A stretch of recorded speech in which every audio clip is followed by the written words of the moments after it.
అధ్యాయం 32వ వచనం మాత్రమే చదువుతున్నామండి. యోహాను సువార్త 12వ అధ్యాయం 32వ వచనం మాత్రమే, ఆ ఒక్క వచనం మాత్రమే చదువుతున్నాను.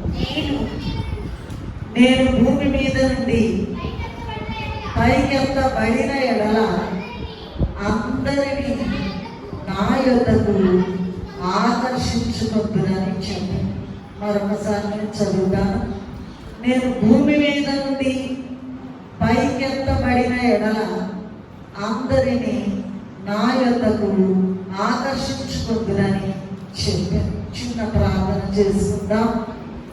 ప్రేమ కలిగిన తండ్రి, మంటి పురుగులము నాయన, నీ చేత చేయబడిన కొండ పెంకులను నీ చేత ఆకర్షింపబడడానికి నాయన 1% కూడా అర్హత లేని వారు, అయినా మా అందరి కొరకు, ఘోర పాపులమైన మా కొరకు, నీ మాట వినని మా కొరకు, నీకు ఎదురు తిరిగే మా కొరకు, నిన్ను కష్టపెట్టే మా కొరకు, నిన్ను ఏడ్పించే మా కొరకు భూలోకానికి దిగి వచ్చి భయంకరమైన శిలువనాడకు పొంది మరలా మమ్మలను మంటి లోకములో, బురద లోకములో, గత లోకములో ఉన్న మమ్మల్ని అందరినీ కూడా నీ దగ్గరకు ఆకర్షించుకోవడానికి తిరిగి వచ్చుతున్న మా ప్రభువా, ఏమిచ్చి నీ రుణము తీర్చుకోగలను అయ్యా. చేతగాని నన్ను అవతలికి నెట్టివేసి మీరే నీ పిల్లలమైన మాకు ఈ వాక్యము వివరించినందుకు స్తుతి చెల్లించుకుంటూ వచ్చి వేసిన యేసయ్య అతి పరిశుద్ధమైన నామములో ఎంతో వినయముతో వేడుకొని ప్రార్థిస్తూ నాము తండ్రి. వాక్యాన్ని వివరించుకుందాం, ధ్యానం చేసుకుందాం. దయచేసి రెఫరెన్స్ లేదని ఉంటే చదవడానికి సిద్ధంగా ఉండండి. ముందుకు ఉన్న చిన్న పిల్లలందరూ, నేను భూమి మీద నుండి పైకెత్తబడిన ఎడల అందరినీ నా యొద్దకు ఆకర్షించుకుంటునని చెప్పారు. ఎవరు చెప్పారమ్మా ఈ మాట? యేసయ్య చెప్పారు, యేసు ప్రభువు చెప్పారు. దేవుడు అనగా యేసుక్రీస్తు ప్రభు తన దివ్య లక్షణాలు మానవులందరికీ కూడా ఇచ్చి, ఏ ఒక్కరు నశించడం నాకు ఇష్టం లేదని చెప్పి అందరినీ నా యొద్దకు ఆకర్షిస్తానని చెప్తూ ఉన్నారు. ఆయన భూమి మీద నుండి పైకెత్తబడినారు కనుక రేపు రెండవ రాకలో మధ్యాకాశంలోనికి వచ్చి సర్వమానవాళిని ఆకర్షించాలని ఆయన ఉద్దేశమైనది. వాక్యమైన దేవుడు మార్కు సువార్త 16వ అధ్యాయం 15వ వచనంలో చూసినట్లుగా, మీరు సర్వలోకములకు వెళ్ళి సర్వ సృష్టికి స్వార్థను ప్రకటించుడి అని ఆజ్ఞాపించారు. కనుక ఎవరైతే ఇక్కడ వాక్యం అనే దేవుని ద్వారా ఆకర్షించబడతారో అటువంటి వారు రేపు మధ్యాకాశంలోనికి వచ్చి ప్రభు వచ్చినప్పుడు ప్రభువు చేత ఆకర్షించబడతారు. ఇటువంటి వారే నన్ను ఆకర్షించుము, మేము నీ యొక్కకు పరిగెత్తి వచ్చదము అని పరమగీత గ్రంథంలో 1వ అధ్యాయం 4వ వచనంలో ఉన్నట్లుగా, అయ్యా నన్ను ఆకర్షించుము, మేము నీ యొక్కకు పరిగెత్తి వచ్చదము అనే ప్రార్థన చేస్తారట. అందరూ చేయలేరట, వారు మాత్రమే నన్ను ఆకర్షించుము, మేము నీ యొద్దకు, మొదటకు సింగులర్, తర్వాత ప్లూరల్, మేము నీ యొద్దకు పరిగెత్తుకొని వచ్చదము అని ప్రార్థన చేయగలరట. భూమి పుట్టింది మొదలుకుని యుగాంతం వరకు ఆయనకి ఇష్టమైన వారిని మాత్రమే యేసయ్య ఆకర్షిస్తారట. ఆయన పుట్టినప్పుడు ఆకర్షించారు, జ్ఞానులను ఆకర్షించారు, సుమయోను గారిని ఆకర్షించారు, అలాగే అన్నాని ఆకర్షించారు, ఎలిజబెత్ గారిని ఆకర్షించారు. మరి పుట్టినప్పుడు జన్మ సమయంలో, అలాగే మరణ సమయంలో కూడా ఆకర్షించడమే ఆయన యొక్క పని. కనుక మరణ సమయంలోనట కుడివైపు దొంగని ఆకర్షించారు. అలాగే పునరుద్ధరణ సమయంలో కూడా అనేక మందిని ఆకర్షించారు. ఆ విషయం మనము సువార్తలలో చూడగలం. ఆది కాండం నుండి ప్రకటన గ్రంథం వరకు ఏర్పరచబడిన వారిని ఆయన ఆకర్షిస్తూనే ఉన్నారట. ఆది కాండం మొదలుకొని ప్రకటన గ్రంథం వరకు కూడా. బైబిల్ గ్రంథంలో నేటి కాలంలో కూడా దేవుని చేత ఆకర్షించబడి మేలు పొందిన వారు అనేకులు ఉన్నారు. అయితే అవతల వైపు చూసినట్లయితే సాతాను చేత, లోకము చేత కూడా ఆకర్షించబడి భయంకరమైన నాశనానికి గురై, శాపానికి గురైన వారు కూడా ఉన్నారు. దేవుని చేత ఆకర్షించబడేవారు, సాతాను చేత ఆకర్షించబడేవారు అనేకులు ఉన్నారు. కానీ ఈ దినము అవన్నీ చెప్పుకోవడానికి మనకు సమయం చాలదు కనుక కొన్ని విషయాలు, దేవుని చేత ఆకర్షింపబడిన వారు ఎలా ఆకర్షింపబడ్డారో, సాతాను లోకము చేత ఆకర్షించబడిన వారు ఎలా ఆకర్షించబడ్డారో 7 అంశాలు అటువైపు ఇటువైపు మనము ధ్యానం చేసుకుందామండి.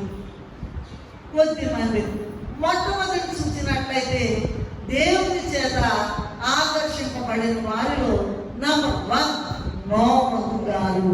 నోవహు ఆది కాండము 6వ అధ్యాయము 13 నుండి 18 వరకు మనం ధ్యానం చేసినట్లయితే నీతిమంతుడైన నోవహు దేవుని చేత ఆకర్షించబడి దైవాజ్ఞ ప్రకారము ఓడ కట్టారండి. అయితే ఆయన కట్టే సరిపోయిందా? అలా కాదు. కుటుంబం అంతా కూడా నోవహు గారి భార్య, ఆయన కుమారులు, వారి భార్యలు అంటే కోడళ్ళు కూడా అందరూ ఆయనని అనుసరించారట, ఫాలో అయ్యారట. అందువలన జల ప్రళయము భూమి మీదకి వచ్చి మొత్తాన్ని కూడా నాశనం చేసినా సరే, అందరూ చనిపోయినా సరే, జల ప్రళయము ఈ నోవహు గారిని, వారి కుటుంబాన్ని ఏమీ చేయలేకపోయినది. ఎందుకంటే అక్కడ అనేక మంది అవిధేయులు, చెడిపోయిన వారు, బలాత్కారంతో నిండిన వారు, వారిలో ఉన్న భక్తిహీనత నోవహును గాని వారి కుటుంబాన్ని గాని ఆకర్షించలేకపోయింది. ఎందుకంటే వీరు దేవుని కాపుదలలో ఉన్నారు, ఆయన రెక్కల నీడలో ఉన్నారు. భయంకరమైన గొప్ప ప్రమాదం వచ్చేసి అందరూ చచ్చిపోయింది అని ఉంటుందండి. ఆది కాండం 5, 6, 7 అధ్యాయంలో కూడా చూసినట్లయితే అందరూ చచ్చిపోయారు, ఎవరు కూడా లేరు భూమి మీద. కానీ నోవహు గారు, ఆయన భార్య, ఆయన కుమారులు, వారి భార్యలు అనగా కోడళ్ళు దేవుని చేత ఆకర్షించబడ్డారు కనుక భూమి మీదకి గొప్ప ప్రమాదం తెచ్చిన జల ప్రళయం చేత ఆకర్షించబడగా దేవుని రెక్కల కిందకు వెళ్ళిపోయి, దేవుని రెక్కల నీడకు వెళ్ళిపోయి అందరూ చనిపోయారు. కానీ వీరికి ఏ ప్రమాదం రాలేదు. కానీ వీరట మరట ఆ జల ప్రళయంలో నుండి తప్పించుకుని ఆరాధన కొండకి ఎక్కి వెళ్ళిపోయారు. ఎందుకంటే నోవహు గారు నీతిమంతుడు, దేవుని చేత ఆకర్షించబడిన వాడు. ఇది నంబర్ 1. రెండవది చూసినట్లయితే ఇశ్రాయేలీయులలో యెహోషువ, కాలేబు అనేటువంటి వారు. సంఖ్యాకాండము 32వ అధ్యాయము 11, 12 వచనాల్లో చూసినట్లయితే మనం చదవనక్కర్లేదు, మీరు ఇంటికి వెళ్ళిన తర్వాత చదువుకోండి. నోట్ చేసేవారు నోట్ చేసుకోండి. యెహోషువ, కాలేబుల విషయము మనం ధ్యానం చేస్తున్నాం. రెండవదిగా దేవుని చేత ఆకర్షింపబడిన వారు ఇశ్రాయేలీయులు దురాశ, మాంసాపేక్ష, చెడ్డ సమాచారము, విగ్రహారాధన, వ్యభిచారము, కోపము, సణుగుడు, తిరుగుబాటు వీరిద్దరిని కూడా ఆకర్షించలేదట. ఎవరిని? యెహోషువ గారిని, కాలేబు గారిని ఆకర్షించలేదట. కానీ దైవం వాగ్దానం చేత ఆకర్షించబడ్డారట. ఏంటా దైవ వాగ్దానము? నేను ఎట్లయినా సరే మిమ్మలను పాలు తేనెలు ప్రవహించి దాసగృహములో ఉండి మిమ్మలను విడిపించి పాలు తేనెలు ప్రవహించే దేశానికి మిమ్మల్ని కానానికి తీసుకుని వెళ్తాను అని వాగ్దానం చేశారు కనుక దేవుడిచ్చిన ఆ గొప్ప వాగ్దానం చేత మీరు ఆకర్షించబడి యెహోషువ గారు, కాలేబు గారు పగలు మేఘ స్తంభము, రాత్రి అగ్ని స్తంభమై ఉన్న ప్రభువు చేత ఆకర్షించబడ్డారు కనుక పాలు తేనెలు ప్రవహించే కానాను దేశమునకు చేరారు. అందరూ చేరలేకపోయారు. పగటిలో మేఘ స్తంభముగా, రాత్రిలో అగ్ని స్తంభముగా, గుడముగా ఉండి ప్రభువా రాత్రి పగలుగా చితివి, ప్రభువా రాత్రి పగలుగా. ఏంటంట? ప్రభు అంట పగలేమో మేఘస్తంభం అయిపోయారంట తన బిడ్డలైన వారి కొరకు, రాత్రేమో ఏమైపోయారంటండి? అగ్ని స్తంభం అయిపోయారట. అందుకని పాలు తేనెలు ప్రవహించే కానాను దేశానికి చేరారట. ఇది రెండవది. మూడవది చూసుకున్నట్లయితే యోబు గ్రంథము 1వ అధ్యాయం 13 నుండి 21 వరకు చదువుతున్నట్లయితే, తర్వాత చదువుకుంటామా. యోబు గ్రంథం మరొకసారి చెప్తున్నాను, తీసేవారి కొరకు ఇంకా తీసుకుని ఉన్నారు. 1వ అధ్యాయం యోబు గ్రంథం 13వ వచనం నుండి 21వ వచనం వరకు చదువుకున్నాం. 7 రకముల భయంకరమైన శ్రమలట యోబు గారికి వచ్చి వేశాయి. ఎన్ని శ్రమలండి? అంత పోయింది, ఇంకేమి లేదు. యోబు గారికి మిగిలింది ఏమీ లేదు. కానీ ఈ 7 రకముల భయంకరమైనటువంటి శ్రమలు యోబు గారిని ఏమీ చేయలేకపోగా మరణం వైపునకు ఆయనను ఆకర్షించలేకపోయారట. ఎందుకంటే అన్ని వెళ్ళిపోయినాయి, ఎద్దులు వెళ్ళిపోయినాయి, గాడిదలు వెళ్ళిపోయినాయి, మరి ఒంటెలు వెళ్ళిపోయినాయి, అన్ని పశువులు వెళ్ళిపోయినాయి, బిడ్డలు వెళ్ళిపోయారు, ఎవరు లేరు, మొత్తం పోయింది. కానీ మొత్తం పోయింది, ఇక నా బ్రతికెందుకని అనుకోలేదట యోబు గారు. ఏంటంట? మొత్తం పోయింది కనుక ఇక నేను జీవించడం ఎందుకయ్యా అని అనుకోలేదట.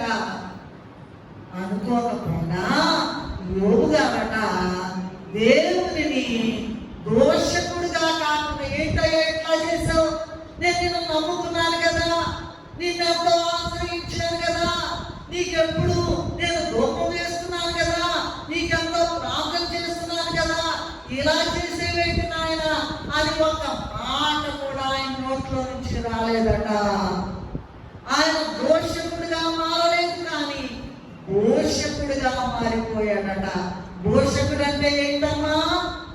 కొనియాడడం అండి. అయ్యా నేను మొత్తం ఏమైపోయినా, నేనంతా మొత్తం చీకిపోయినా సరే నా దేవుణ్ణి, సజీవుడైన దేవుణ్ణి నా కన్నులతో చూస్తానని మాట ద్వారా ఆకర్షించబడ్డాడట.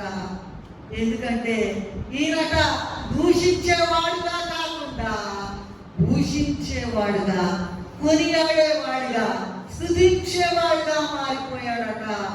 ప్రభు యొక్క కనికరము, ప్రేమ గుణముల చేత ఆకర్షించబడి యోబు గారు దేవుని వర్ణించలేదు కానీ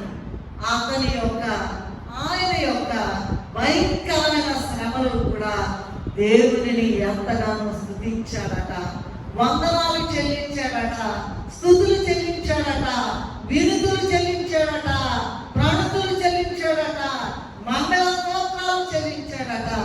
ఇంకేమి కావాలి? చివరిలో చూసినట్లయితే 42వ వచనములో 42వ అధ్యాయం చివరిలో చూసినట్లయితే యోబు గ్రంథము ఇది ఆయన పోగొట్టుకున్నాయని కూడా మళ్ళా రెండంతలు పొందుకున్నట్టుగా మనం చూడగలము. అంటున్నాడు, ఇంతకన్నా దేవుడు చేయలేదు ఏమీ లేదు అని నేను కన్నులతో చూస్తూ ఉన్నానని గొప్ప సాక్ష్యం చెప్తూ ఉన్నారు. కనుక 3వ వారు యోబు గారు మొత్తం పోయినా సరే డబల్ ప్రమోషన్లు, బహుమానాలు పొందుకున్నటువంటి గొప్ప వ్యక్తి యోబు గారు. ఎప్పుడు కూడా తన కొరకు, తన యొక్క బిడ్డల కొరకు ఎప్పుడు కూడా బలి అర్పిస్తూ ప్రార్థనలు చేస్తూ దేవుని యొక్క ప్రేమ చేత, దేవుని యొక్క కనికరము చేత ఆకర్షింపబడుట చేత ఈయన గొప్ప బహుమానము, రెండంతల బహుమానము పొందినట్లుగా మనం యోబు గ్రంథం 42వ అధ్యాయంలో చూడగా. ఇప్పుడు ఎన్ని అయిపోయినాయి అమ్మా? 3 అయిపోయినాయి. 4వది చూసినట్లయితే షద్రక్, మేషక్, అబేద్నెగో అనేటువంటి వారు. దానియేలు గ్రంథము 3వ అధ్యాయం 26వ వచనము చూసినట్లయితే వీరి యొక్క శ్రమ 7 రెట్లు హెచ్చింపబడిందట. ఇదిగో రాజుగారి యొక్క విగ్రహాన్ని చేశారట, ఈయన్ని మొక్కమన్నారట. వీరందరినీ కూడా వీరు బానిసలుగా తీసుకుని రాబడ్డారట. ఇదిగో వాయిద్యాలు వాయిస్తూ ఉంటే అందరూ కూడా వచ్చి రాజుగారి విగ్రహానికి మొక్కమన్నారట. వీళ్ళు ఎంత ధైర్యం అంటే, అయ్యా ఏమన్నా చేసుకోండి, మా దేవుడు మమ్మల్ని రక్షించును, ఒకవేళ రక్షించకపోయినా మీరు మమ్మల్ని చంపినా సరే మేము మాత్రము మీ విగ్రహానికి మొక్కమని ధైర్యంగా చెప్పారట. 7 రెట్లు సరే ఏం చేశారు? అప్పుడు వీళ్ళందరినీ తీసుకెళ్ళి ఏం చెప్పారటండి? అగ్నిగుండంలో విసిరివేయమన్నారట. అగ్నిగుండంలో పడవేయమన్నారటండి. 7 రెట్లు అగ్నిగుండం పెరిగిన అవిశ్వాసం కానీ, భయం కానీ, అదురు కానీ, బెదురు కానీ లేకుండా అగ్నిలో దిగుటకు లేదా అగ్నిలో వేయబడుటకు సిద్ధపడ్డారు వాళ్ళు, షద్రక్, మేషక్, అబేద్నెగో అనేటువంటి. ఎందుకంటే వారిలోని దేవుని యొక్క పరిశుద్ధాత్మ అగ్ని వారిని ఈ లోకపు అగ్నికి జడియనీయలేదు. ఈ దేవుడి ఆత్మ ఈ అగ్ని మమ్మల్ని ఏం చేస్తుందయ్యా అని గొప్ప గొప్ప ప్రభు యొక్క మరి బలమెంతో, శక్తితో, ఆయన యొక్క కృపంతో, ఆయన కరికరంతో, ఆయన ప్రేమతో, ఆయన నమ్ముకున్న బిడ్డల పట్ల ఆయన ప్రేమతో, ఈ లక్షణాల చేత ఈ 3 బాలులు, చిన్నపిల్లలు బహుగా ఆకర్షించబడ్డారట. అందువలన వాళ్ళని అగ్నిలో వేసినా, ఎందుకు వేశారు? మీ దేవుణ్ణి నమ్మద్దు మీరు, ఈ రాజుగారి విగ్రహానికి మొక్కమన్నారట. వారు ససేమిరా అన్నారట. ఎందుకంటే వాళ్ళ అగ్ని వాళ్ళని ఏమి చేయలేదు. కానీ అమ్మా వినండి జాగ్రత్త, అగ్ని వారిని ఏమీ చేయలేదట. కానీ వారిని అగ్నిలో విసిరివేసిన వారు అగ్ని జ్వాలల చేత కాల్చబడి చనిపోయారు. కానీ వీరు 3 మాత్రం దైవాగ్ని చేత, ఏది రాదు నీకు, నీ పక్కన 1000 మంది పడినను, నీ కుడి ప్రక్కన 10,000 మంది కూలినను అపాయము నీ దగ్గరకు రాదు అనేటువంటి దేవుని యొక్క ఆజ్ఞ, దేవుని యొక్క మాట చేత ఆకర్షించబడి దైవాత్మ చేత అనగా పరిశుద్ధ అగ్ని చేత కాల్చబడి, ఈ అగ్ని అంటండి మామూలు అగ్ని కన్నా గొప్ప అగ్ని అంట, దహించే అగ్ని అంట, బాగా శక్తి కలిగినటువంటి అగ్ని అంట. ఈ అగ్ని ఏమి చేయలేకపోయిందట. మనమేమి అగ్ని వంటి శ్రమలు వచ్చినా మనమేమి భయపడకూడదు. ఈ పరిశుద్ధ అగ్ని చేత, దేవుని యొక్క పరిశుద్ధ అగ్ని చేత కాల్చబడి గొప్ప శక్తి కలిగిన దహించు అగ్ని అయిన దేవుని సహాయంతోనంట దిగ్గున లేచి ఉంటున్నారు. ఏంటండి? దిగ్గున లేచారంట. వారి వెంట్రుకలలో ఒక్కడైనా కాలిపోలేదు, వారి వస్త్రములు చెడిపోలేదు, అగ్ని వాసన వారి దేహంలో కూడా తగలేదట. దేవుని చేత పూర్తిగా ఆకర్షించబడి తన్మయులైపోయి ఒక గొప్ప ఏమంటారంటే మరి ఒక గొప్ప విషయం మనం ఇక్కడ చూడగలము.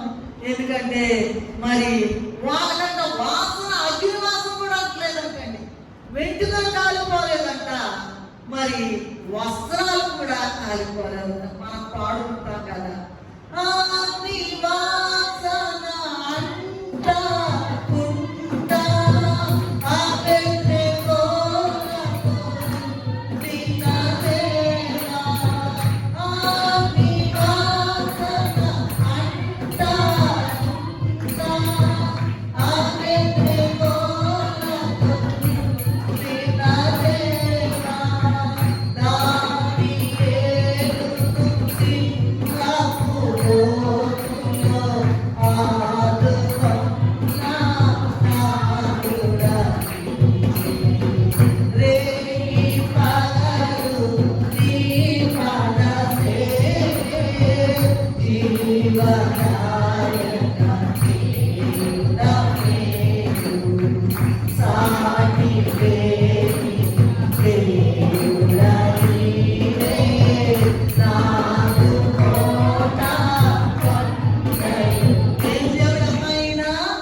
ఇటువంటి దేవుడు అక్కడ కనబడేట. మాట్లాడే దేవుడు, కనబడే దేవుడు, జవాబిచ్చే దేవుడు, వెంటనే నువ్వు శ్రమలో ఉంటే నీకు కనబడే దేవుడు, నీ సమస్య తీర్చే దేవుడు. నీ హృదయంతో ప్రేమించాల్సిన ప్రభుని ఎలా బట్టి అలాగా పెదవుల ప్రార్థన చేస్తే విశ్వాసం లేకుండా నీ దగ్గరికి ఆయన రాడు. ఇదిగో వీరి యొక్క ఉదాహరణలు చూసినట్లయితే వారి పూర్ణాత్మతో మరి మొత్తం కూడా వారి హృదయం అంతటితో కూడా పూర్ణ శక్తితో దేవుని ప్రేమించారట. అందుకని అలాంటి వాళ్ళని నేను భూమి మీద నుండి పైకెత్త పడిన ఎడల అందరినీ నా యొద్దకు ఎంతమందిని ఆకర్షించుకున్నారు. అగ్ని ఏం వాసన కూడా రాలేదండి. అబ్బా, ఎంత గొప్ప దేవుడు, ఎంత గొప్ప దేవుడు మనం చూసుకుందాం. ఇప్పుడు ఎన్నైనా 4 అయిపోయినాయి కదండి. రైట్. దానియేలు 5వ దానియేలు గ్రంథము 6వ అధ్యాయము 21-22 వచనాలు చూసినట్లయితే దానియేలు గారు ఏమంటున్నారంటే, నా దేవుని దృష్టికి నేను నిర్దోషిగా ఎంచబడ్డాను. ఏమండి? దానియేలు గారు చాలా గొప్ప పోస్ట్ ఉందండి ఆయనకి. ఆ దేశంలో గొప్ప పోస్ట్ ఉందంట. మొత్తం చదువుతారా? 6వ అధ్యాయం చదువుతారా? 6వ అధ్యాయం మొదట చదవండి దయచేసి. అంతటి పైన దేశం మొత్తం మీద 120 మంది అంట.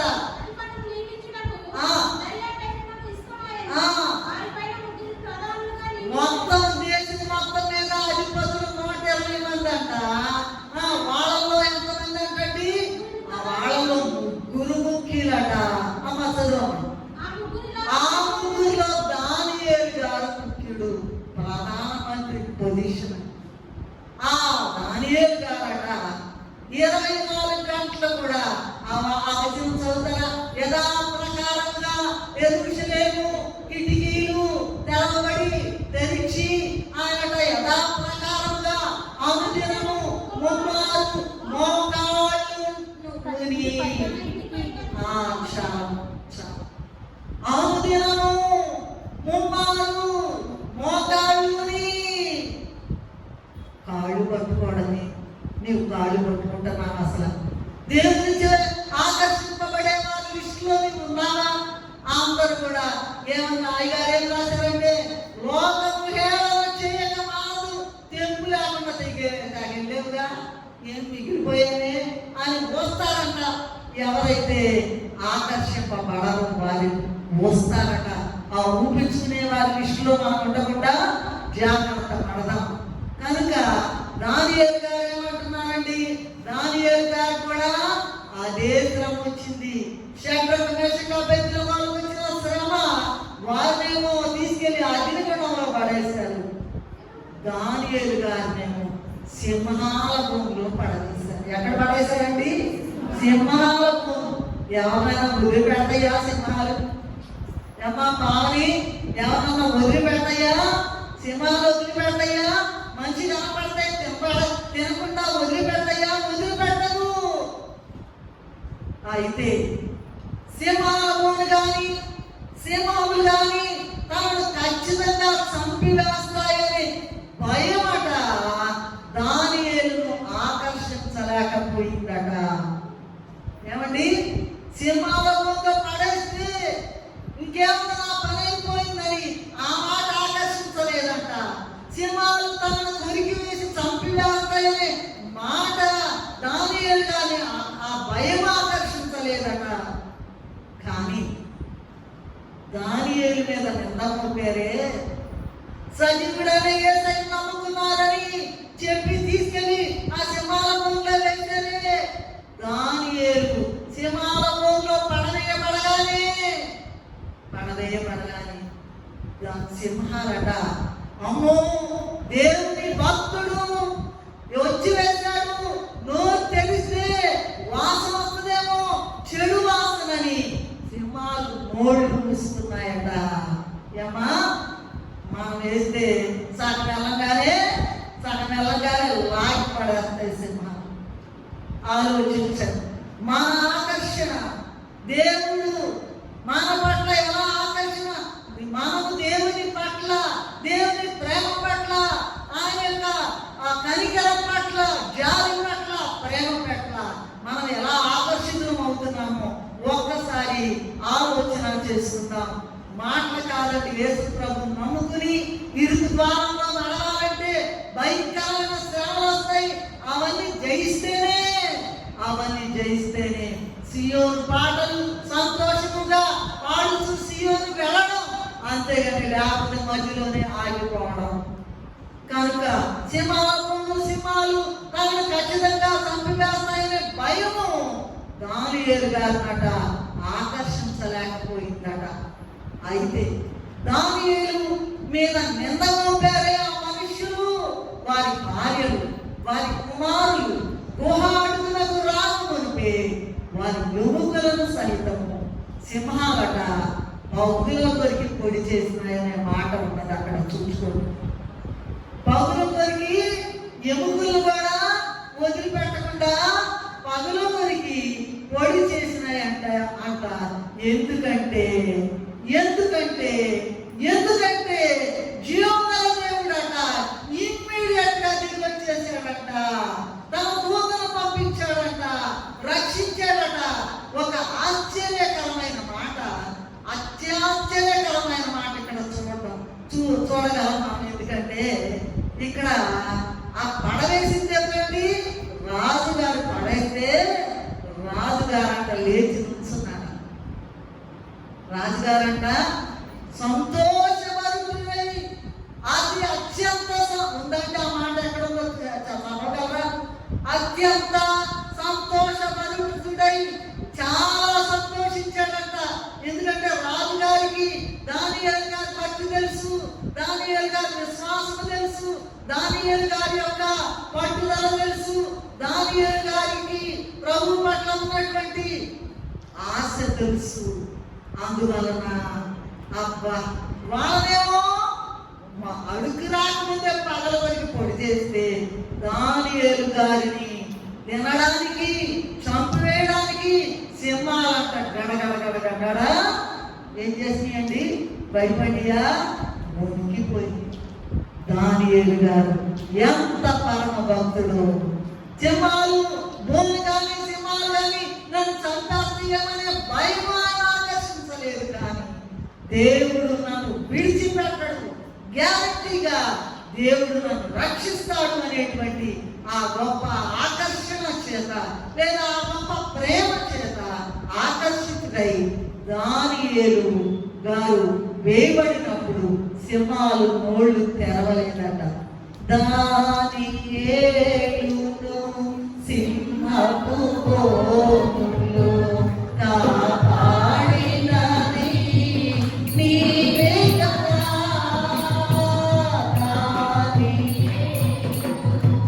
సింహపు గోములో కాపాడినది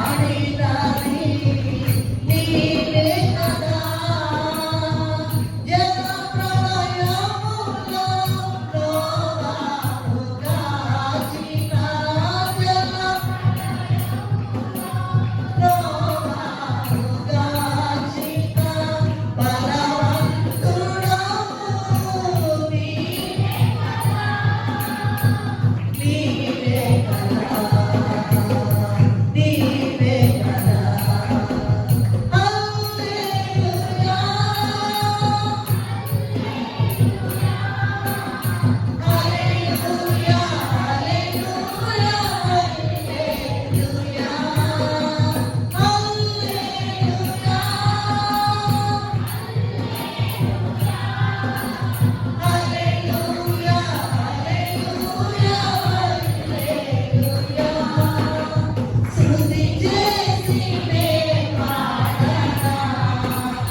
ఎంత గొప్ప దేవుడు!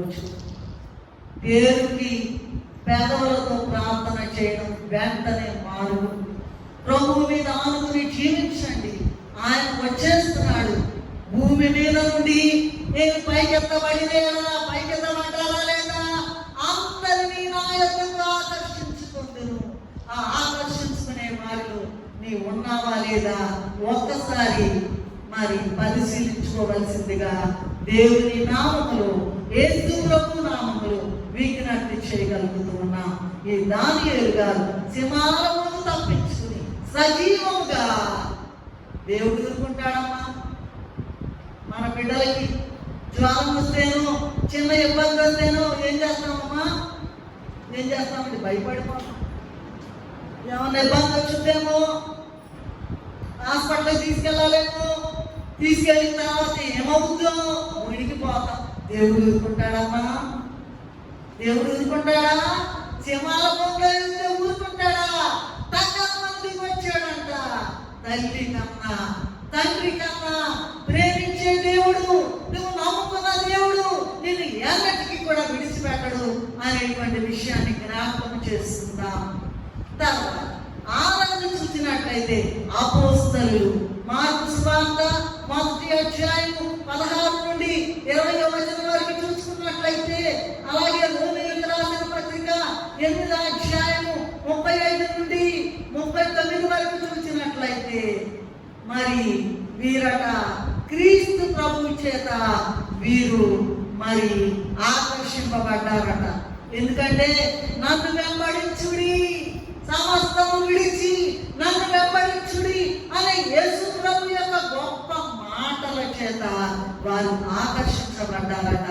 అయితే వాడు వచ్చేస్తే మొత్తం వదిలిపెట్టుకుని వచ్చేస్తే వాళ్ళనట మనుష్యులను బట్టి జాలరులుగా చేశారటండి. మనుష్యులను బట్టి చేపలు పడతారు, పక్షులను ఎవరు పడతారమ్మా? అంత గొప్పలుగా చేశారట. ఇంకో మాట కూడా రాయబడి ఉన్నదండి. వాళ్ళట భూలోకాన్ని తలకిందులు చేశారంట. భూలోకం మనుషులు తలకిందులు చేయడం తెలుసండి. ఏ రోగం వచ్చినా, ఏ శ్రమ వచ్చినా, ఏ కరోనా వచ్చినా, ఏ క్యాన్సర్ వచ్చినా, ఏది వచ్చినా మనుషులు ఏం చేస్తామా? భూలోకం తలకిందులు చేస్తుంది. వీళ్ళకి భూలోకాన్ని తలకిందులు చేశారట. ఎందుకంటే మరి వారికి కరువు వచ్చినా,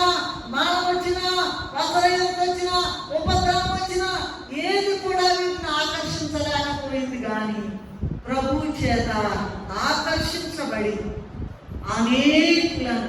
ఎందుకంటే ప్రభు చేత ఆకర్షించబడి బలముగా తయారైపోయారంట. వీళ్ళు ప్రభు కోసం మా ప్రాణాలు అర్పిస్తామని తయారైపోయి వాళ్ళట అలా అంత బలముగా తయారై అనేకులను ప్రభు తట్టుకు ఆకర్షింపబడేటట్లుగా చేశారంట. దాని ఎదుగుతున్న 12వ మీరు చదవక్కర్లేదు కానీ ఎవరు అనేకులను త్రిప్పుదురో అని ఉంటుందండి. ఎవరు అనేకులను మీరు అనేకుల్ని త్రిప్పేశారంట. చూడండి, ఒక ఆయన కోమా గారు కేరళ రాష్ట్రానికి వచ్చి ఇదిగో బ్రాహ్మిన్స్ కొంతమంది ఇలా నీళ్లు అవి చేసుకుంటా ఆ టైంలో నీళ్ళు అట్లా ఇలా ఎగరేస్తున్నారట. నీళ్లు ఎగరేస్తుంటే ఆ ఎగరేసే వాళ్ళందరూ కూడా వాళ్ళ పూజారులు ఉంటారు కదండి, వాళ్ళు ఎగరేసే నీళ్ళని కూడా బొట్లు కింద పడుతున్నాయట. కానీ ఈ తోమాగారట యేసు ప్రభు శిష్యులు వారట ఇదిగో చూడండి నేను వేస్తున్నా, నేను విసిరేస్తున్నానని నీళ్ళంట ఇలా విసిరేసారటండి పైకి. ఎక్కడ బొట్లు అక్కడ గాలిలో ఆగిపోయాయి. దేవుని మాట, దేవుని శక్తి అక్కడే ఆగిపోయినట. ఒక్క బొట్టు కూడా కిందకు రాలిపోలేదట, జారిపోలేదట. ఇటువంటి ఆకర్షణ అపొస్తలులైన వారందరినీ కూడా పరలోక సింహాసనాసీనులుగా చేసిందట. వాళ్ళు అన్నారంట, ఇదిగో వీళ్ళు మొత్తం సమస్తం విడిచిపెట్టి నిన్ను వెంబడిస్తున్నారు కదయ్యా, వీడికి ఏమవుతుందయ్యా అని అడిగారంటండి కొంతమంది. అడిగితే మనకు తెలిసి ప్రకటన గ్రంథంలో మరి ప్రభు యొక్క యెహోవా దేవుని సింహాసనం చుట్టూ, ధవళ సింహాసనం చుట్టూ 24 పెద్దల సింహాసనాలు ఉంటాయట. వాటిలో 12 సింహాసనాలేమో పాత నిబంధన గోత్రకర్తలు, యాకోబు కుమారులు, యాకోబు గోత్రం. ఎందుకంటే యూదా గోత్ర సింహము ప్రభు, యూదా గోత్ర సింహము తిరిగి లేచారని మనం పాట పాడుతున్నాం కదా. కనుక ఈ ధవళ సింహాసనం చుట్టూ ఉన్నటువంటి 24 సింహాసనాలు పాత నిబంధన కర్తలు, వారికి 12 అట. ప్రభు వెంట నడిచి, ప్రభు కొరకు కష్టపడి, ప్రభు కొరకు ఇదిగో సంఘాలు నిర్మించి, ప్రభు కొరకు హతసాక్షులైపోయి ఆయన అనేక మందికి ప్రకటించి ఆయన కొరకు మరణించిన ఈ అపోస్తలులైన వారి యొక్క 12 సింహాసనాలు, పాత నిబంధన గోత్రకర్తల 12 మంది, వారి 12 సింహాసనాలు. ఈ అపోస్తలులు అంటే ప్రభు యొక్క శిష్యులు 12 మంది సింహాసనాలు చుట్టూ ఉన్నాయి. నీవు కూడా ఇష్టమేనా? ప్రభు మాట ప్రకటిస్తావా? ప్రభు కొరకు జీవిస్తావా? ప్రభు కొరకు పని చేస్తావా? అటువంటి సింహాసనాలు పొందుకోవడానికి అవకాశం ఉందేమో భూమి మీదే నువ్వు ప్రార్థన చేసుకోవాలి. పైన పేరు చేసే పనులు చేయొద్దండి దయచేసి. దేవుని కొరకు జీవించండి. దేవుని కొరకు ప్రాణాలు అర్పించారు. ఏమొచ్చిందండి అంటారు. ఇదిగో ధవళ సింహాసనం చుట్టూ కూడా 12 సింహాసనాల మీద ఆశీనులయ్యింది అందరికీ కూడా తీర్పు తీరుస్తారని ప్రకటన గ్రంథంలో వ్రాయబడి ఉన్నది. సరే, మన యువతలకు వచ్చేద్దాం. 6 చెప్పుకున్నాం దేవుని చేత ఆకర్షింపబడిన వారు. 7వ వారు ఎవరంటే పౌలు గారండి. ఫిలిప్పీయులకు రాసిన పత్రిక 3వ అధ్యాయం 7 నుండి 11 వరకు చూసినట్లయితే ఏం రాశారంటే పౌలు గారు, ఏవేవి నాకు లాభకరములై ఉండేను వాటిని క్రీస్తు నిమిత్తము నష్టముగా ఎంచుకుంటుంది అని చెప్తూ ఉన్నారు. పౌలు గారండి సమస్తము సృష్టించిన సృష్టికర్త అయిన దేవుని చేత ఆకర్షింపబడ్డారట. తర్వాత ఆయన వేటిని ఏ విషయాలను ప్రియముగా ఎంచుకున్నాడో ఆ వస్తువులన్నింటినీ కూడా, ఆ విషయాలన్నింటినీ కూడా పెంటగా ఎంచుకునేటట్లుగా తెలిసింది. ఎట్లాగండి?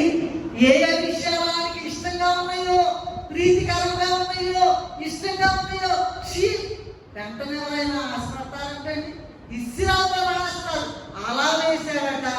లోకము దానిలో సమస్తమైన ఆశలు, లోకము దానిలో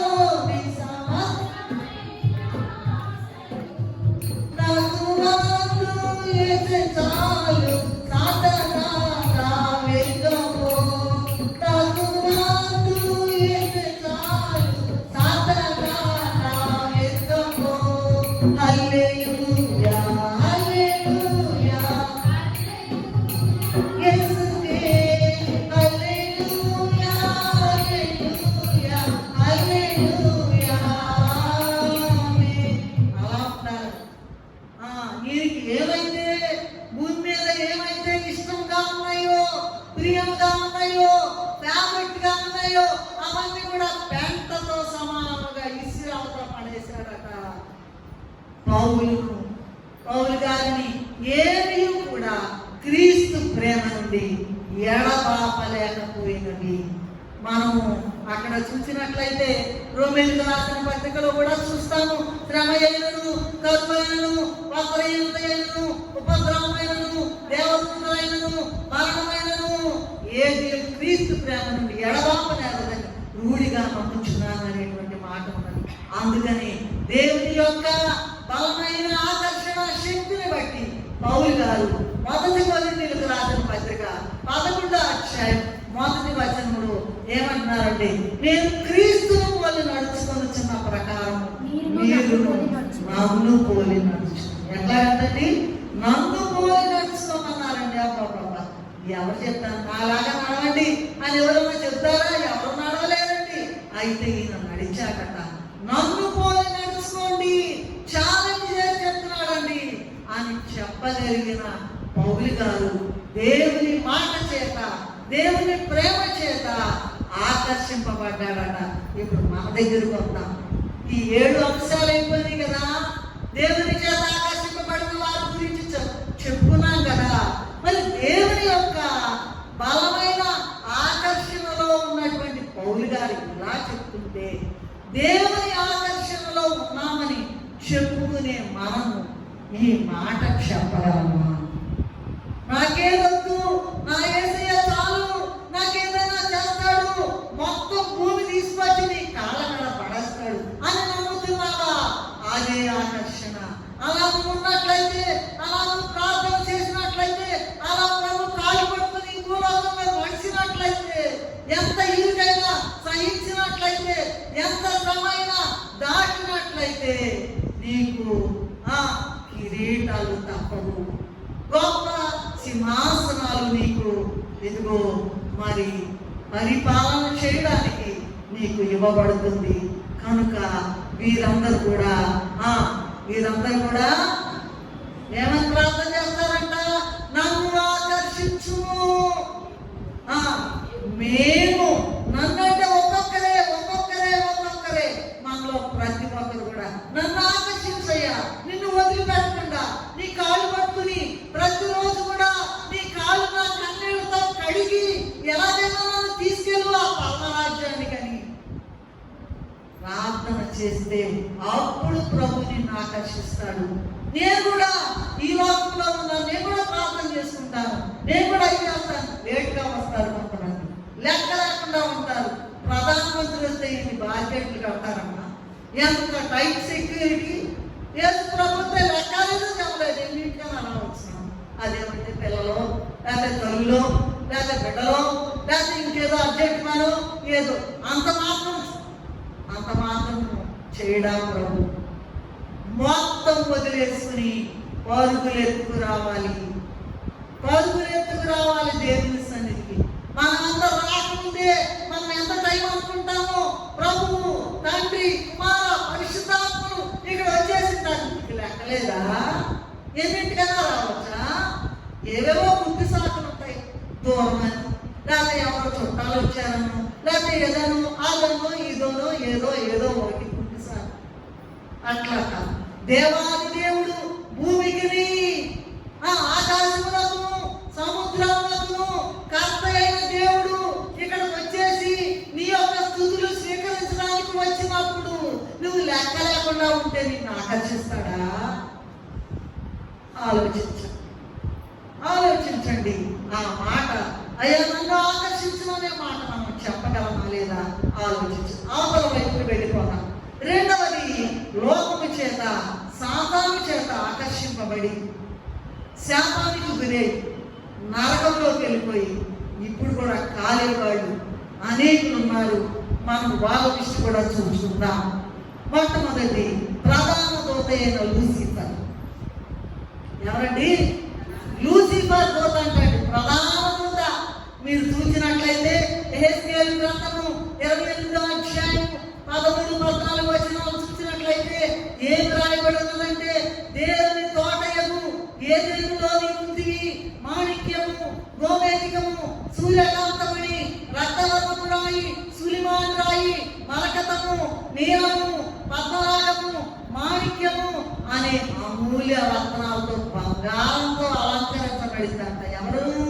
ఈ ప్రధాన దూత అయిన లూసిఫర్. కాల్చున్న రాళ్ళ మధ్య నుండి దేవుని సన్నిధిలో వెలుగుతూ ఉండేదట. యెషయా గ్రంథము 14వ అధ్యాయము 12 నుండి 20 వరకు చూసినట్లయితే తేజో నక్షత్రమా అని వ్రాయబడుతుంది. తేజో నక్షత్రమా, లైటింగ్ స్టార్ అంటండి, గ్లిటరింగ్ స్టార్ అంట ఈ లూసిఫర్. ఇదంట కాలుతున్న రాళ్ళ మధ్య నుండి ఎలా చేశారంటండి. పైన చూడండి, సూర్యకాంతమణి, మాణిక్యము, గోమేధికము, మరి పద్మరాగము, అమూల్య రత్నము, సులిమాని రాయి, బంగారుతో చేయబడినటువంటి ఇదట కాలుతున్న రాళ్ళ మధ్య నుండి దేవుని సన్నిధిలో వెలుగుచు అతిశయము, స్వనీతి, గర్వము, పొగరు మొదలగు లక్షణాల చేత ఆకర్షించబడి తనను తాను దేవునితో సమానంగా చేసుకున్నందువలన, హెచ్చించుకున్నందువలన, లేదా పరిశుద్ధుడు సర్వాధికారి అయిన దేవునితో తనను తాను సమానముగా ఎంచుకున్నందువలన పాతాళంలో ఒక మూలకు త్రోసివేయబడిందట. మూలకు త్రోసివేయబడి దిగుతున్న బిలము యొక్క రాళ్ళ ఎత్తుకు అది దిగుతూనే ఉంటుందంట. ఎక్కే పనే లేదు దాని పని, దిగటమే. దిగుతున్న బిలము యొక్క రాళ్ళ ఎత్తుకు మరి అలా త్రోసివేయబడిన వానిగా లేకపోతే త్రక్కబడిన పీనుగా సమాధి పొందగా యెషయా గ్రంథంలో ఉంటాడు 14వ అధ్యాయం 12 నుండి 20 వరకు చూసినట్లయితే త్రక్కబడిన పీనుగా సమాధి పొందగా, పారవేయబడిన కొమ్మగా, ఖడ్గము చేత పొడబడి చచ్చిన వారి శవములతో కప్పబడి ఇదిగో అలా ఉండి ఆది కాలం మొదలుకొని నేటి వరకు బహు నేర్పుగా ఆడుతూ నరులను భయంకరంగా వేధిస్తూ ఉన్నది. మొదటి పేతురు పత్రిక 5వ అధ్యాయం 8వ వచనంలో చూసినట్లయితే చదువుతారా ఎవరైనా త్వరగా? మొదటి పేతురు 5:8. ఇదిగో గర్జించు సింహము సాతాను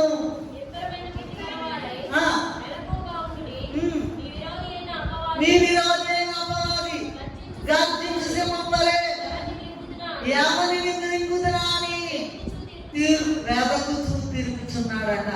ఎవరెవరిని ప్రార్థన చేయకుండా ఆపుతామా, ఎవరెవరిని వాక్యం వినకుండా ఆపుతామా, ఎవరెవరిని అబద్ధాలు చెప్పేటట్టు చేద్దామా, ఎవరెవరిని గర్వంగా ఉండేటట్టు చేద్దామా, వేషధారంగా ఉండేటట్టు చేద్దామా, మందిరానికి రాకుండా ఆపుదామా, నమ్మకుండా చేద్దామా అనే పని అంటారు.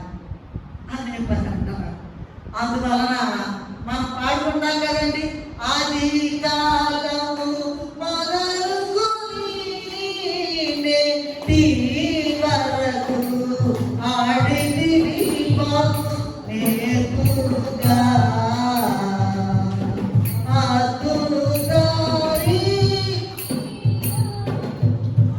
ఆడమ్మా ఆత్మా తండ్రి ఏంటమ్మా పాడండి, అవసరం పాడండి. ఆది కాలము మొదలుకొని నేటి వరకు ఆడితివి బహు నేర్పుగా అద్భుతారి ఆత్మా తండ్రి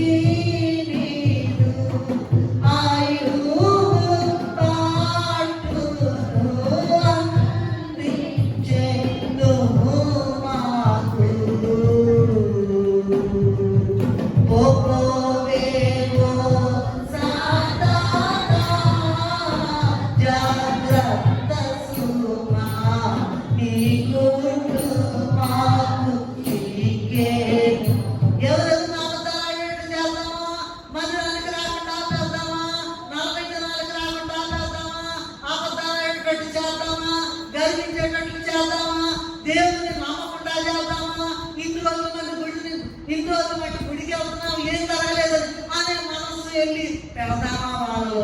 అది వేదకు తిరుగుచు వీళ్ళంట సాతాను చేత ఆకర్షించబడి శాపానికి గురి అయి మళ్ళా రక్షణ లేక అదిగో అక్కడ నరకంలో పాల్గొన్నట్లుగా చూస్తూ ఉన్నాం.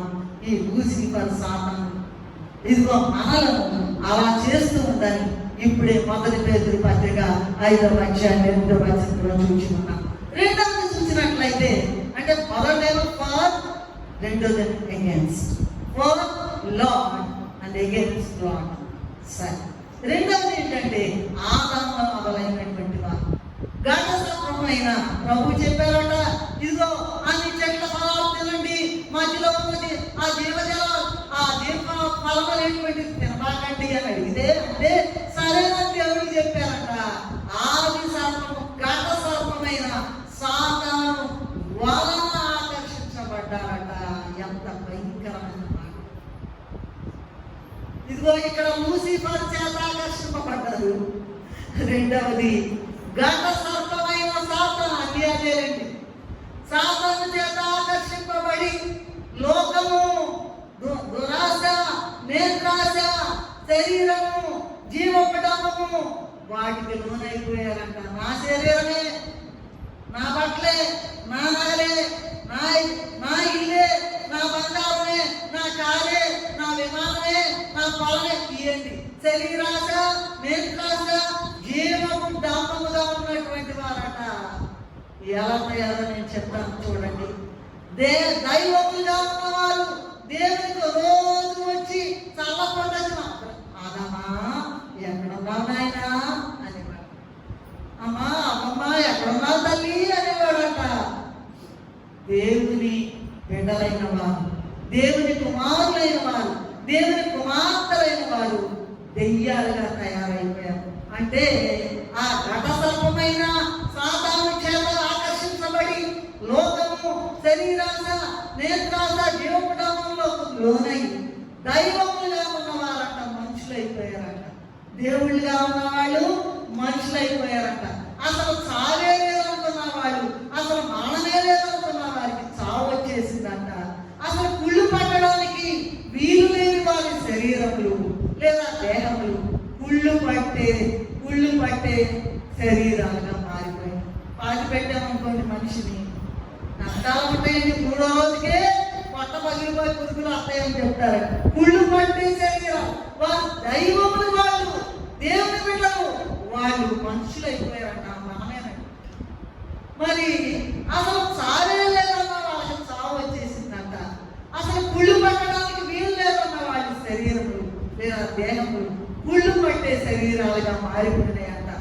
మరణము లేకుండా నిరంతరము జీవించవలసిన వారు సర్వ సృష్టికర్త అయిన దేవునికి దూరమైనందువలన పుట్టిన ప్రతి మానవుడు కూడా ఎత్తవలసిన పరిస్థితి, దుస్థితి దాపురించింది.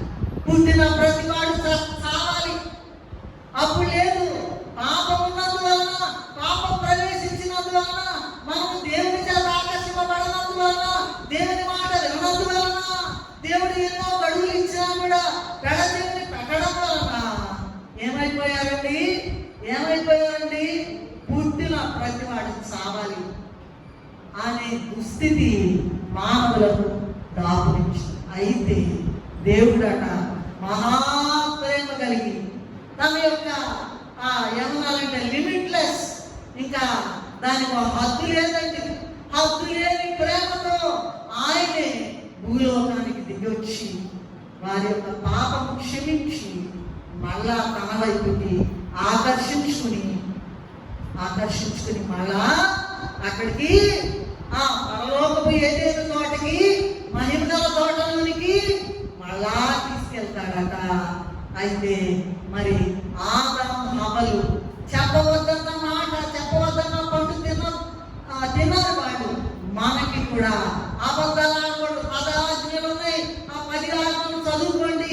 ఏం చేస్తున్నామో మనము, ఏం చేస్తున్నాము ప్రతి దినము కూడా ఆ ఫార్బిడెన్ ఫ్రూట్ మన జీవితాల్లో ఉంది. ఏమేమి చేస్తున్నాము?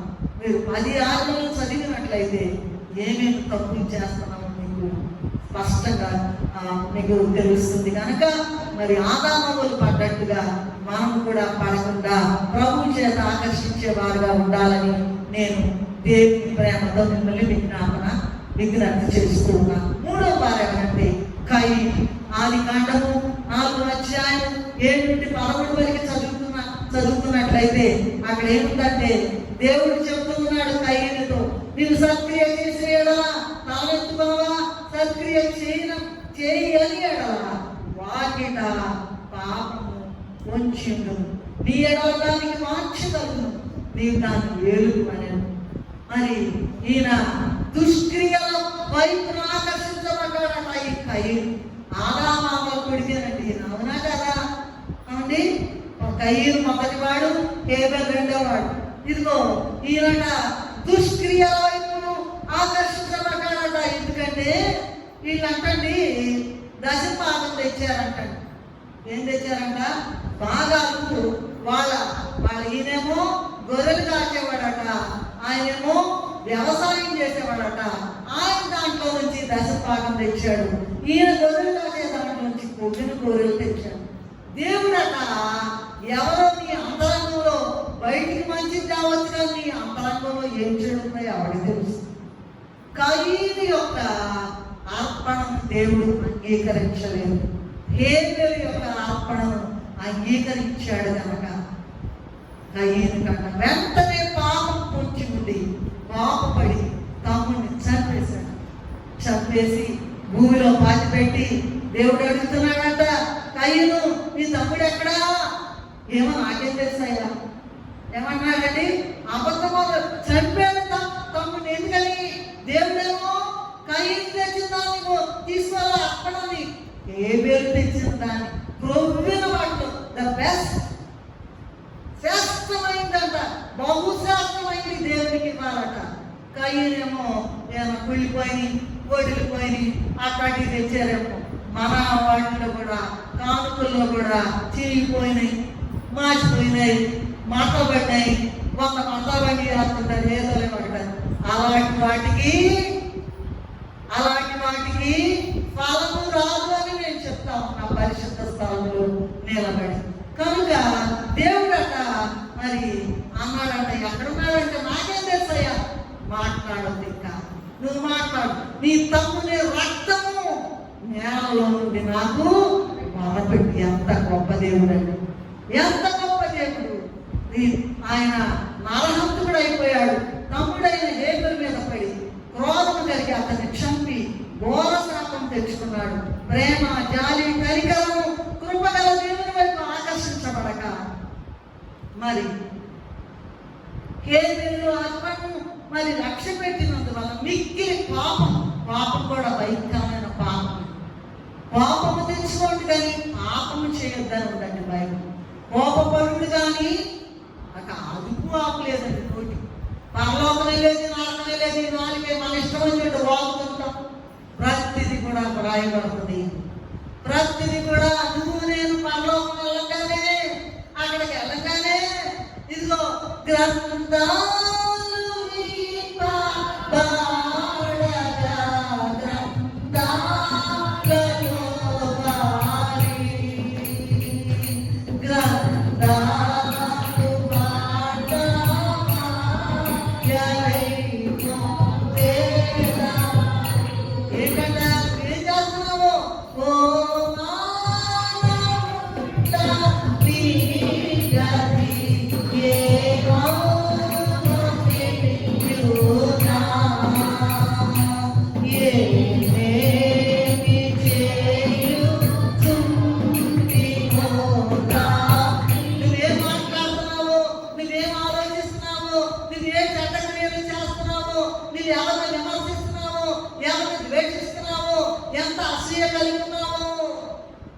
ఇవన్నీ కూడా గ్రంథాలు విప్పబడతాయి. గ్రంథాలలో వారి మొత్తం పాపం అంతా బట్టబయలైపోతుంది. జాగ్రత్త. ఇక్కడ కయీను దేవుని యొక్క సన్నిధికి రాకుండా వెలివేయబడి దేశదెమ్మరిగా మారి దిగులు పడుచు భూమి మీద దేశదెమ్మరిగా తన మిగిలిన బ్రతుకుని సాగించాడండి. అలా మనకు ఉండకూడదని ఇటువంటివన్నీ కూడా దేవుడి దినము మనకి ఇచ్చివేసి ఉన్నారు. 4వ చూసినట్లయితే గెహాజీ గారి గురించి మనం మాట్లాడుకుందాం.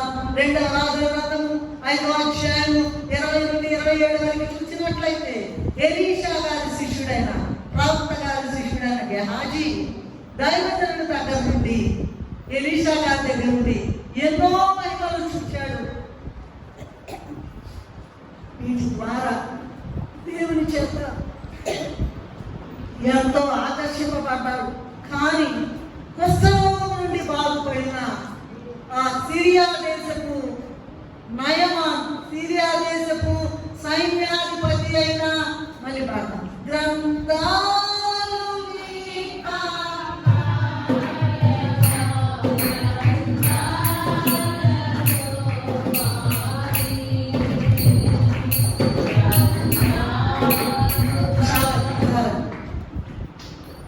ఎలీషా గారి ప్రవక్త దగ్గర నుండి ఆయన చేసిన అద్భుత కార్యాలను చూచి మరి సిరియా దేశం అన్య దేశం నుండి వచ్చిన సైన్యాధిపతి అయిన నయమాన్ గారు ఇచ్చినటువంటి కానుకలు ఎలీషా గారు అంటే దైవజనుడు అంట తిరస్కరించాడంట. అక్కర్ల ఎన్నో చోట్ల తిరిగాడంట కుష్ఠరోగం ద్వారా. దైవజనుడి దగ్గరికి వచ్చేటప్పటికి ఒక్క క్షణంలో పసిపిల్ల దేహం అయిపోయిందంట. అబ్బా, నేను ఎక్కడా చూడలేదే, ముందేమో పొగబట్టి మాట్లాడాడండి ఈ నయమాన్ గారు. ఇదిగో మా దేశంలో అబామా కర్పరు ఆ నదులే వంశశాస్త్రం ఏంటి ఇక్కడ మాట్లాడేది దానిలో అన్నాడట. అయితే మునగంగానే గొప్ప స్వస్థత కుష్ఠరోగం నుంచి ఒక క్షేమంలో వచ్చేసి నమ్మాలండి. నమ్మకం లేదు, విశ్వాసం లేదు. అయితే ఆ నయమాన్ గారంట ఒక్క క్షణంలో కుష్ఠరోగం పోయింది కనుక ఎలీషా గారికి దైవజనులకు మరి ఎన్నో కానుకలు వేస్తాను, నాకు ఒక్కడు కూడా వద్దని చెప్పేశారు. అక్కర్లేదు. ఆ పొద్దు కూడా చూచాడంట. దైవజనుడైన ఎలీషా గారు తిరస్కరించిన విషయాలు కన్నులారా చూచి కూడా ఆ వాటి వైపు ఆకర్షించబడి దేవుని ఆకర్షణను పోగొట్టుకొని నయమానుకు జరిగిన కుష్ఠరోగం సర్వకాలము తనకు తన సంతతికి వచ్చినట్లు చేస్తున్నాడు. ఇది చాలా చాలా చాలా చాలా విచారమైన సంగతి. మనం అట్లా ఉండకూడదని దేవుడు మనకు ఈ దినము ఈ మాటలు ఇచ్చి ఉన్నారు. కనుక మరి గెహాజీ గారి లాగా మనం ఉండకూడదని ఈ వాక్యంలో మనం నేర్చుకుంటూ ఉన్నాం.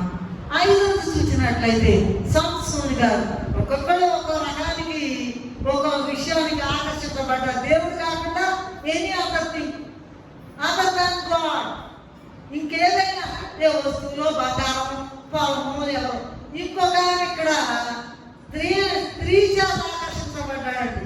సంసోను గారి సంగతి మాట్లాడుకుందాం. న్యాయాధిపతుల గ్రంథము 16వ అధ్యాయము 4 నుండి 30 వరకు చూసినట్లయితే తల్లి గర్భమున పుట్టినది మొదలుకొని దేవునికి నాజీరు చేయబడి దైవాత్మ కలిగిన సంసోను దెలీలాను స్త్రీ ద్వారా ఆకర్షించబడి నాజీరు చేయబడిన ఆయన తల వెంట్రుకలు క్షవరము చేయించుకుని పుట్టిన దగ్గర నుంచి వెంట్రుకలు కత్తిరించుకోవద్దు, ఆ నాజీరు చేయబడ్డాడు అంటే దేవుని కొరకు. అయితే ఆ మాట కత్తిరించుకోమందంట. ఈయన కత్తిరించుకుని కన్నులు పెరిగి వేయబడి దైవశక్తిని కోల్పోవటం వలన ఇశ్రాయేలీయులకి న్యాయాధిపతిగా ఉండవలసిన ఆయన మధ్యలోనే న్యాయాధిపతిగా కొనసాగకుండా మరణించవలసి వచ్చినది. ప్రియమైన దేవుని విశ్వాసులారా, దేవుడికి చేయి గొప్ప ఆకర్షణ, గొప్ప ప్రేమ, కనికరం, దేవుడు చేసే గొప్ప మేలు ఒక క్షణంలోనే మర్చిపోతారు. లెక్కలేదు. దేవుడు అంటే లెక్కలేదు, మందిరం అంటే లెక్కలేదు, పరిచర్య అంటే లెక్కలేదు, ఏమంటే లెక్కలేదు. కానీ మొత్తం మూటలు మూటలు రావాలి. ఎలా వస్తాయండి? దేవుడు ఆంతరంగం ఎరిగిన వాడు. జాగ్రత్త. నువ్వు చేసే వేషాలు, నువ్వు చేసేటువంటి అక్రమాలు దేవుడికి తెలుసు. పైకి బాగా భక్తి గలవారుగా కనపడచ్చు, దాని శక్తిని ఆశ్రయించిన వారెవరో దేవుడికి తెలుసు కనుక అందుకే నా పరిస్థితి నీ పరిస్థితి ఎలా ఉందని ఒకసారి జ్ఞాపకం చేసుకుని దేవుడి సన్నిధిలో మనం మొరపెట్టవలసి ఉన్నది. ఇది సంసోను గారి సంగతి. కనుక 6వది ఆకానం.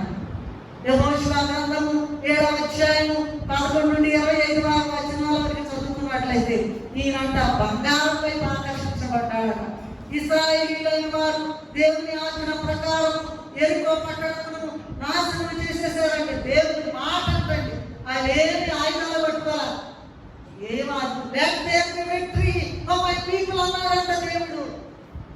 లెట్ మై పీపుల్ విన్ అన్నాడంట. ఒక మాట అన్నాడంట, దెబ్బకి వాళ్ళకి జయం వచ్చి కోట మొత్తం పడిపోయినాయట. అటువంటి ఆ యెరికో పట్టణం శపించబడినది కనుక దానిలో నుండి ఏమీ తీసుకోకూడదు అని దేవుడు చెప్తే అట్లు చేయకుండా శపితమైన వాటి చేత ఆకర్షించబడి ఆకాన్ అనేటువంటి ఆయన వాటిని గుగ్గిలించాడట. అందువలన ఇశ్రాయేలీయులు శత్రువులైన హాయి వారి దగ్గర ఓడిపోయారట. వాడికి లోపడవలసి వచ్చిందట. దీనికి కారణమైన ఆకాన్ ఆయన బంగారు కడ్డీలు ఆయన దొంగిలించాడు. దేవుడు 100 కడ్డీలు ఇచ్చేవాడు, బంగారు కడ్డీలు ఆశపడ్డాడు. దేవుడి మీద అనుకోవాలా, దేవుడి వైపు ఆకర్షించబడాలా.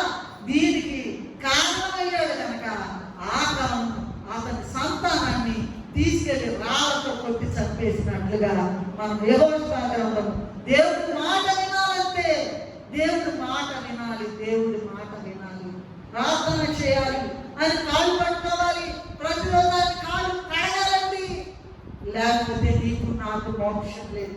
చివరిగా చూసినట్లయితే లోతు భార్య ఆదికాండ గ్రంథము 11వ అధ్యాయం 16 నుండి 26 వరకు చూసినట్లయితే సొదొమ గొమొర్ర పట్టణములు దేవుని ఉగ్రతకు గురి అయి నాశనం అయిపోతుండగా దేవదూతలు వచ్చి లోతు కుటుంబాన్నంట అబ్రహాము గారి తమ్ముడుగా కనుక దేవదూతలు వచ్చేసారంట. కాలిపోతున్నాయిక, అగ్ని వచ్చేస్తుంది ఆకాశం నుండి. దేవుడు అంటే ఆలస్యం చేస్తున్నాడు, దేవదూతలు పంపించాడు. సరే వాళ్ళు వచ్చి పాపం లోతుని ఆయన భార్యని పిల్లల్ని తీసుకెళ్లి చేతులు పట్టుకుని బయటికి తీసుకుని వస్తుంటే ఈ లోతు భార్య అంట వెనక్కి తోడబాటండి అమ్మ అంటే ఏమైందో, మా ఇల్లు ఏమైందో, మా బంగారం ఏమైందో, మా పొలం ఏమైందో, మరి ఇంకా నా చీరలు ఏమైనాయో, నా బీరువాలు ఏమైపోయినాయో, అవి ఏమైనాయో, నా అందానికి వాడుకునేటువంటి వస్తువులు కాస్మెటిక్స్ ఏమైపోయినాయో అని అనుకుంటా వెనక్కి తిరిగి చూసి ఏం చేసిందంట, వెనక్కి తిరిగి చూడవద్దని దేవదూతలు చెప్పిన మాట నిర్లక్ష్యం చేసి వెనుకకు తిరిగి చూసిన లోతు భార్య ఇమ్మీడియట్ వెరీ సెకండ్ అదే క్షణంలో వెంటనే ఉప్పు స్తంభమై జాగ్రత్త లోతు భార్యను జ్ఞాపకం చేసి మనం ప్రతి ఒక్కరు కూడా లోతు భార్య ఉప్పు స్తంభమైన విషయాన్ని మనము జ్ఞాపకం చేసుకోవాలి. ఆమెలాగా లోకం వైపు ఆకర్షించబడి లోకం ఏమైపోతుందో అని లోకం వైపు చూడగలుగుతున్నాము. పెళ్లి ఒక్క మాట చెప్పి నేను ముగించేస్తాను. పెళ్లి కుమార్తెని ఏదో ఆకర్షిస్తుందో మీకు తెలుసా? ఏమా పెళ్లి కుమార్తెను ఆకర్షించేది ఏంటో మీకు తెలుసా? ఎవరైనా చేతులు అర్థం కాలేదు. పెళ్లి కుమార్తెను ఏది కూడా ఆకర్షించలేదట. మరి ఏం ఆకర్షిస్తుందంటే పెళ్లి కుమారుని చేత మాత్రమే ఆకర్షించబడుతుంది. పెళ్లి కుమారుని చేత మాత్రమే. ఈ బంగారం వద్దు నాకు, ఈ చీర వద్దు, ఈ నగలొద్దు, ఈ చెప్పొద్దు, ఈ మొత్తం వద్దు, ఏదైనా నాకు కావాలి అని ఎవరైతే దేవుని చేత పెళ్లి కుమారుని చేత ఆకర్షింపబడతారో వారే నేను భూమి మీద నుండి పైకి ఎత్తబడినా కదా వారిని ఆకర్షించుకుంటానని దేవుని యొక్క లిస్టులో వాళ్ళు నన్ను ఆకర్షించుము, దేవుని యొక్క ఒక్కొక్కరు అనుకోవాలంట. ఈ మొత్తం గుంపులు అందరూ కూడా వెళ్ళిపోతారంట. ఒక కీర్తన గ్రంథంలో ఉంది, అక్కడ ఏముందంటే దేవుని రథములు సహస్రములు వేలాది, సహస్రం అంటే వేయండి, వేలు. మా నాన్నగారు వాళ్ళు మా అమ్మగారు వాళ్ళు ఏ పాట పాడేవాళ్ళంటే చిన్నప్పుడు నాకు ఊహ కూడా తెలియదు. వెనవేలు అదృశ్యమాయిరి విదేకుని మూరకనే పాడేవాడు. నాకు ఆ ఒక్క మాటే ఉంది. అయితే నాకు అడిగేదాన్ని కానీ వినడానికి నాకు సమయం సరిపోయేది కాదు. ఆయన గుర్తు పెట్టుకున్నాను. వెనవేలు వేరు వేరు వచ్చేస్తాయంటండి, వేరు వేరు వచ్చేస్తాయంట రథాలు ఆ దేవుడి దగ్గర నుంచి, విమానాల కన్నా స్పీడ్. వెనవేలు అదృశ్యమాయిరి విదేకుని మూరదు పోకొని పోతుంటేనే వెళ్ళిపోయారంట, ఆకాశం వెళ్ళిపోయారంట. బంగారం పట్టుకున్న వాళ్ళు అది లేదు ఇది లేదు అని అలమటించే వాళ్ళు ఎక్కడే ఉన్నారు. అందరంట యాదాలు చేస్తారంట. తెగెళ్ళాం కదా తీయా పెట్టకుండా వదిలిపెట్టే ఉండిపోయేవే అంటారు. హేళన చేయక మానదు, లోకము హేళన చేయక మానదు అనే మాట వ్రాయబడి ఉన్నది. కనుక ఆ విధంగా కాకుండా, లోకం వైపు కాకుండా, శరీరాల వైపు కాకుండా, నేత్రాల వైపు కాకుండా, జీవకుటుంబం వైపు కాకుండా, శరీరంలో లోకంలో ఉన్న దేని వైపు ఆకర్షించబడకుండా మన ప్రియుడైన, ప్రియాది ప్రియుడైన, ప్రాణ ప్రియుడైన, ప్రాణనాథుడైన, ప్రాణ ధనమైన, బుద్ధి బాట అయిన, ముద్దు మూట అయినటువంటి పెళ్లి కుమారుని చేత ఆకర్షించబడే ధన్యత మనకు కావాలని మరి మనం కోరుకోవాలి. అట్టి ధన్యత తండ్రి మనందరికీ కూడా అనుగ్రహించును కాక. ప్రేమ కలిగిన మా తండ్రి, దైవ దేవ, ఏమిచ్చి మీరు రుణం తీర్చుకోగలం? ఎవరికి లేని ధన్యత ఇదిగో మా తండ్రి గారిని భూలోకానికి పంపించి ఎక్కడా లేని కోతలు ఇక్కడ వినిపిస్తూ ఉన్నావు. నీకు సాష్టాంగ నమస్కారం అయ్యా.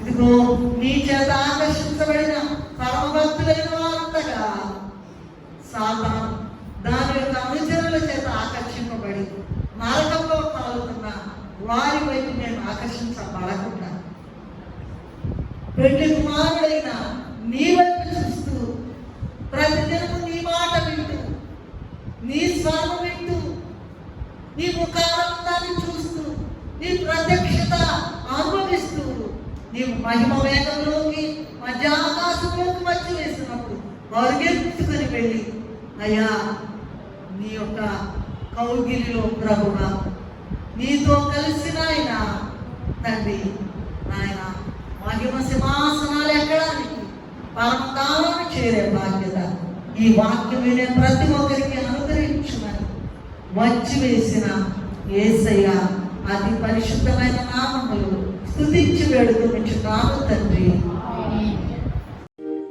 Hello friends, welcome to our channel. I am glad that you came across our channel.